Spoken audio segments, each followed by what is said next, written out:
Сөз депутат Акаев Жанарбек Кубанычевичте. Рахмат. Урматтуу өкмөт өкүлдөрү. Биздин Кыргызстанда азыр миграция жаатында мындан 100 эсе олуттуу проблема пайда болду. Биздин мына миллионго жакын кыргыз чет өлкөлөп жүрүшөт, мигрант болуп.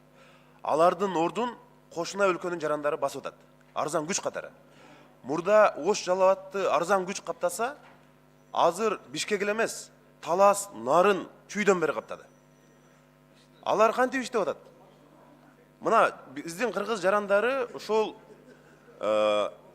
швея тармагында иштеген, тигүү тармагында, курулуш тармагында иштеген бүт кыргыз жарандарын иш берүүчүлөр жумуштан бошотуп, кошуна өлкөнүн арзан күчүн алып атат.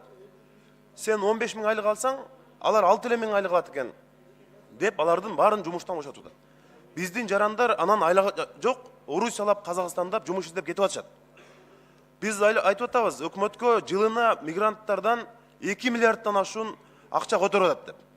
Ал которгон акчаны кошуна өлкөнүн жарандары алып чыгып кетип атпайбы? Валюта чыгып кетип атат да. Алардын киргени патент алып иштебей атат, курсаңыздарчы. Ушул жерде мына ушул мыйзамды өзгөртүш керек.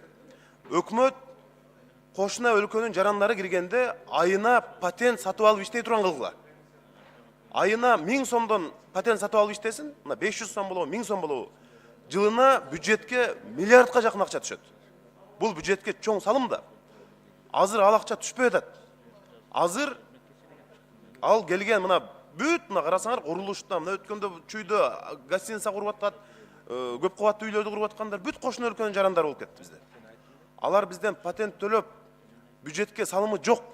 Алар мына сиздердин 10-чу бөлүмдүн кызматкерлерин байытып атат. Алар төлөгөн акча сол чөнтөккө кетип атат, бюджетке кетпей атат.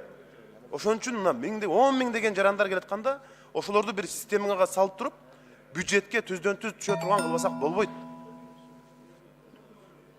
Рахмат.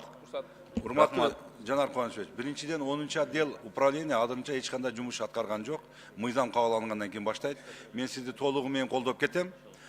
Баягы иретке келтирүү боюнча мыйзамга тиешелүү министрликтер сиз айткандайды өзгөртүү киргизиш керек деген абзел. Мен толук колдойм. Өзүбүздүн жарандардын кызыкчылыгына.